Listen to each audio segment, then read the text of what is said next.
The old man sat alone on the park bench, his gaze fixed on the placid surface of the lake, a mirror reflecting a sky the color of forgotten dreams. His hands, gnarled and spotted with the cartography of 82 years, trembled slightly as he clutched a worn, leather-bound journal. It wasn't the chill of the late autumn air that made him shiver, but the phantom touch of a past he had painstakingly buried, yet which now, in the twilight of his life, insisted on resurfacing. His name was Arthur Vance, a name that once echoed with ambition and a certain ruthless efficiency, now merely a whisper in the wind. For 50 years, a chasm had separated him from the most important person in his life. A chasm of his own making. 50 years later, can he ever face his daughter? This is the story of a man haunted by a choice, a daughter scarred by absence, and the enduring question of whether there's ever enough time to mend what was broken. A journey begins not with Arthur, but with the quiet hum of a small industrial town in upstate New York circa. Bedford Falls was a place of tightly knit communities where everyone knew everyone, and reputations were built brick by brick. Arthur Vance, then a vibrant, ambitious man in his early 30s, was a rising star in the local textile factory, Vance Textiles, a company his grandfather had founded. He was married to Clara, a woman of gentle spirit and unwavering kindness. And together they had a daughter, Elizabeth, a bright-eyed, curious. Their life, from the outside, appeared idyllic. Arthur, however, harbored a secret ambition, a restless hunger that Bedford, with all its comforting familiarity, could not satisfy. He dreamed of New York City, of skyscrapers and stock markets, of a life beyond the quiet rhythm of the factory floor. He saw himself as a titan of industry, not merely a manager in a small-town mill. This aspiration, a seed planted deep within his soul, would soon blossom into a decision that would forever alter the landscape of his family.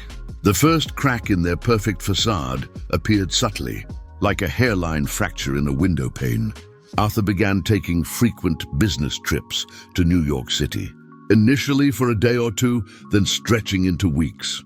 Clara, ever supportive, tried to understand, though a quiet worry began to etch itself around her eyes. Elizabeth, too young to grasp the complexities of adult ambition, simply missed her father, her small voice often asking, "When is Daddy coming home?" Arthur, blinded by his vision of success, dismissed their concerns as mere sentimentality. He was convinced he was building a better future for them, a future that required temporary sacrifice. He would call home, his voice a little too cheerful, a little too distant. He'd promised to be home soon, a promise that grew increasingly hollow with each passing week. The year 1974 brought with it a shift in the economic winds. Vance Textiles, like many small businesses, began to face challenges. Arthur, seeing this as an opportunity rather than a setback, presented Clara with a radical proposition. He had secured a promising investment opportunity in a nascent technology company in New York City. "This is it, Clara," he declared, his eyes alight with a feverish intensity. "Our chance to truly make something of ourselves. We'll be set for life." Clara, grounded in the stability of Bedford Falls and wary of the unknown, expressed her reservations. "What about Elizabeth's school? What about our home? Our life here, Arthur?" she pleaded, her voice tinged with desperation. But Arthur, ever the visionary, saw only the glittering promise of Manhattan. He painted a picture of a glamorous life, of opportunities boundless, of a future far removed from the dust and drone of the textile mill. The argument that followed was not a sudden explosion, but a slow, agonizing unraveling.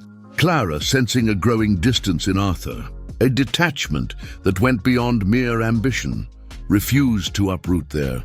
She believed in the roots they had cultivated, in the community that embraced, in the simple happiness they had found. Arthur, on the other hand, viewed her reluctance as an impediment, an anchor dragging him down. He saw her love as a cage, her stability as...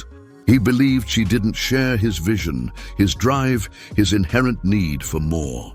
The chasm widened, not with a sudden break, but with a slow, deliberate pulling apart. His trips to New York became more frequent, his calls home less so. Elizabeth, now 7, started to notice the quiet tension in the house. The way her mother's smile didn't quite reach her eyes. She would often find Clara staring out the window, a faraway look on her face, a silent tear tracing a path down her cheek. Then came the day that cemented Arthur's choice, a choice that would echo through decades. It was late spring 1975. Arthur returned to Bedford Falls, not with a suitcase, but with a briefcase filled with legal documents. He had made his decision. He was moving to New York City, with or without them. He presented Clara with an ultimatum, a stark choice that left no room for compromise. "Either you come with me or I go alone," he stated, his voice devoid of the warmth she once knew. Clara, heartbroken but resolute, looked at her daughter, sleeping soundly in her bed, and chose stability, chose the life she believed was best for Elizabeth. She refused to uproot Elizabeth from everything she knew, to chase a dream that felt increasingly alien.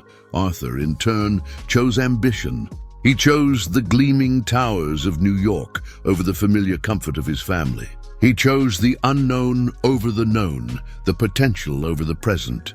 The divorce was swift, clinical, and devastating. Arthur left Bedford Falls within weeks, a ghost disappearing into the urban sprawl. He sent child support checks, always on time, always in the exact amount. But never a personal note, never a word of warmth.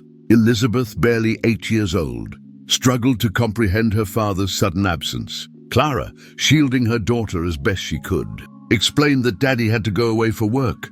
A white lie that offered little comfort to a child whose world had just been irrevocably fractured. Elizabeth would often sit by the window, watching for a car that never came, her innocent heart aching for a presence that had simply vanished.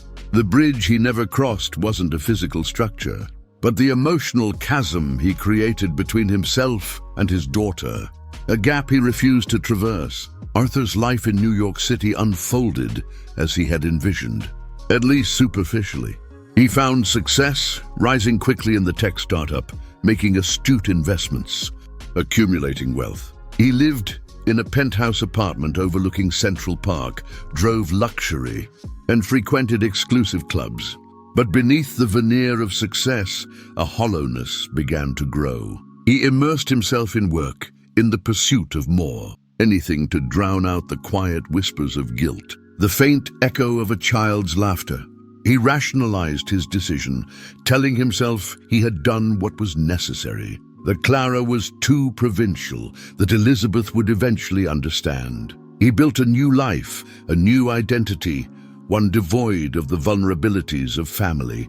He never remarried, never formed deep attachments. His relationships were transactional, fleeting.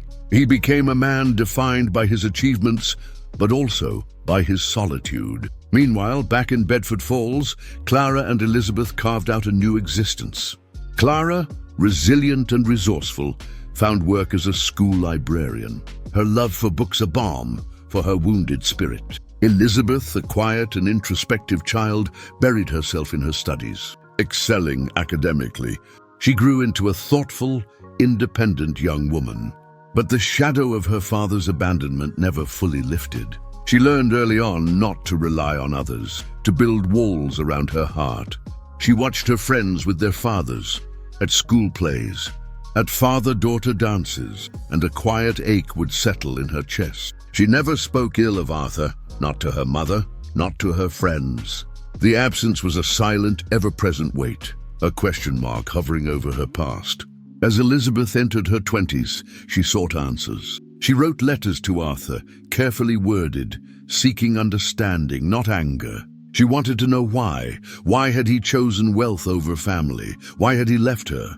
Her letters, sent to his New York address, always came back unopened.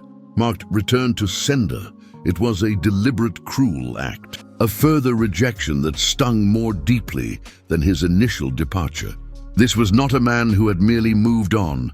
This was a man actively severing all ties. The silence, she realized, was his answer. It was a silence that spoke volumes, a chilling confirmation of his priorities. She finally stopped writing, the hope of reconciliation slowly fading into resignation. Years turned into decades. Elizabeth married a kind, steady man named David, a local high school teacher. They built a loving home in Bedford Falls, raising 2 children, a son named Michael and a daughter named Sarah.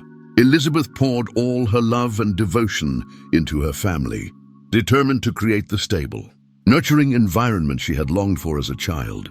She became a pillar of the community, a woman admired for her strength and compassion. Yet even in her happiness, the ghost of her father lingered, a faint shadow on the edges of her joy. She never spoke of him to her children, the pain still too raw, the questions still unanswered. Her mother, Clara, passed away peacefully in her sleep when Elizabeth was in her late 40s, taking with her the last direct link to Arthur, and with it, Elizabeth's last hope of understanding the full truth of what had happened. Arthur, now in his late 70s, found himself increasingly isolated. His former colleagues had retired, his business associates had moved on. The financial empire he had built offered no comfort in the long, empty evenings. He looked out from his penthouse apartment, not at the glittering skyline he once coveted, but at the reflection of an old. Alone, the silence in his grand apartment was deafening, a constant reminder of the life he had traded away. He began to experience a profound regret, a gnawing emptiness that no amount of success could fill. He started revisiting old photographs, faded images of Clara's gentle smile, of Elizabeth's bright, innocent eyes. He saw the happiness he had once possessed, the warmth he had so carelessly discarded. The ambition that had once consumed him now felt like a cruel master, demanding everything and leaving him with nothing but gilded solitude.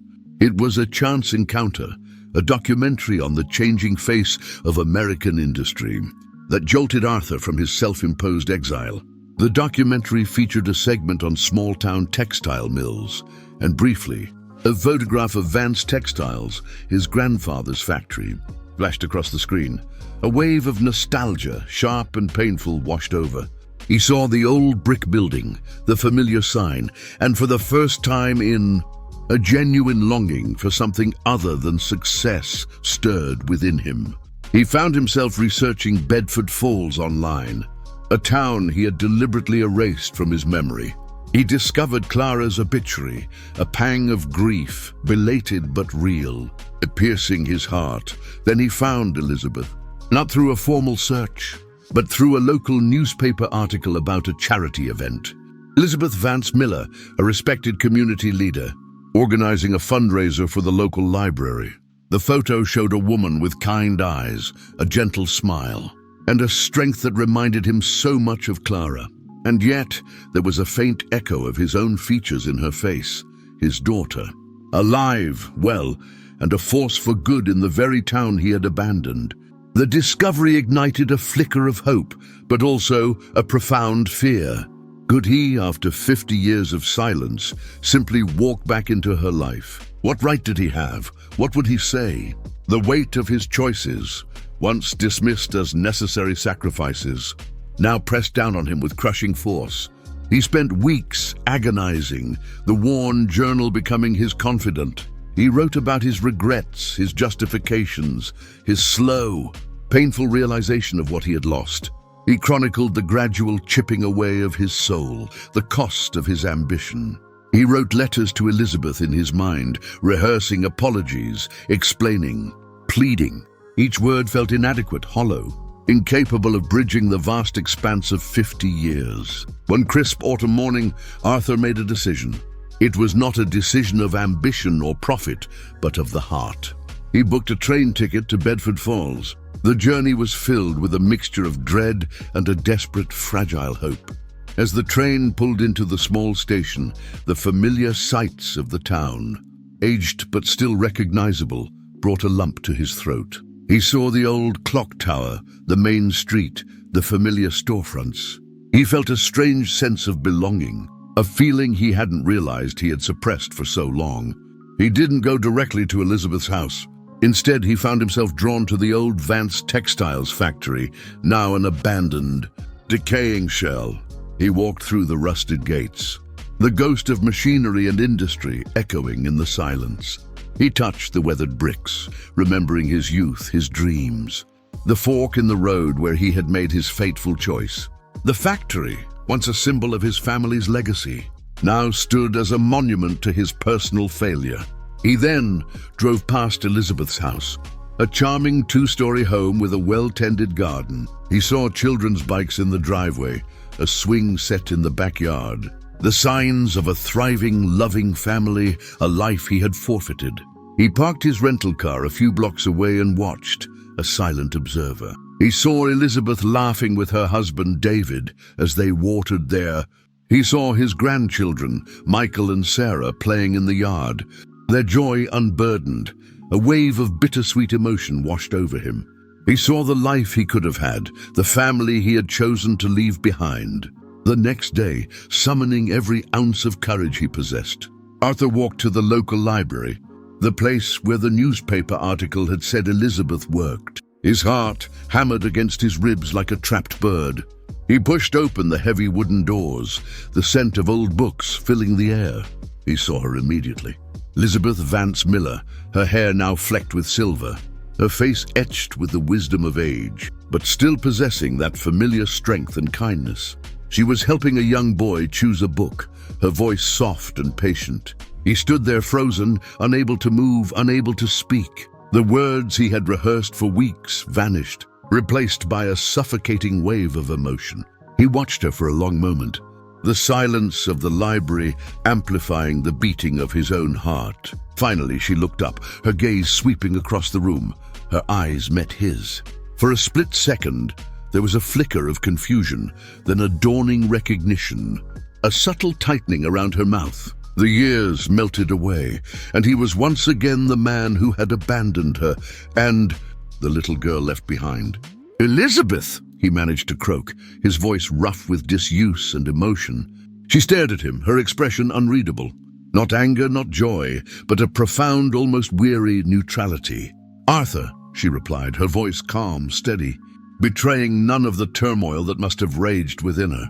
The use of his first name, rather than father, was a subtle yet stark reminder of the distance between them.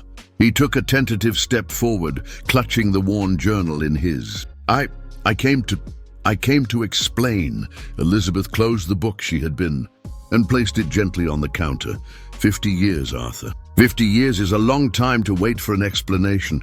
Her words were not accusatory but factual, imbued with the quiet weight of time and choices. He nodded, unable to meet her gaze. I know it's unforgivable." He held out the journal. "I wrote it all down. Everything. My regrets, my mistakes, why I did what I did." She looked at the journal, then back at him, her eyes searching his. "Empty words, Arthur. They always were. Not this time, Elizabeth. Please, just read it. If you can." His voice was a plea, raw and desperate.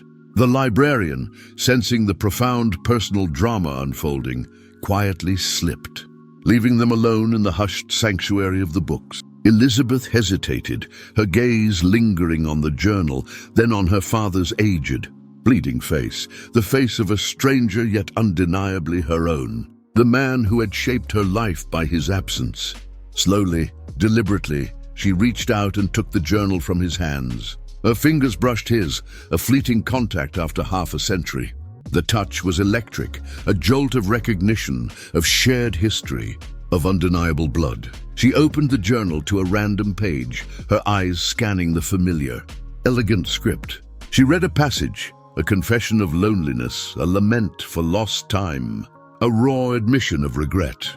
She looked up, her eyes, though still guarded, softened slightly. "What do you want, Arthur?" she asked, her voice quiet. He swallowed hard. "Forgiveness, or at least understanding. I don't expect you to forget or to welcome me back into your life. I needed to tell you. To try." Elizabeth closed the journal, holding it tightly. The weight of it, the weight of 50 years, was palpable. She looked at her father, a man she had mourned, resented, and, in moments of quiet reflection, even pitied. The anger she had carried for so long had mellowed with age, transforming into a quiet sorrow. She saw not just the man who had abandoned her, but an old, broken man, wrestling with the consequences of a lifetime of choices. "I can't promise you forgiveness, Arthur," she said, her voice gentle but firm. "Not today, maybe not ever, but I'll read your journal. And maybe, just maybe, I can understand." It was not the embrace he had dreamed of, not the tearful reunion he had envisioned in his darkest hours. But it was a beginning, a fragile, tentative step across the chasm He nodded, a single tear tracing a path down his weathered cheek. "Thank you, Elizabeth," he whispered, his voice thick with emotion. "Thank you." He turned and walked slowly out of the library, leaving her with the journal, and with the immense task of sifting through 50 years of abandonment. And Elizabeth watched him go, a complex tapestry of emotions swirling within her.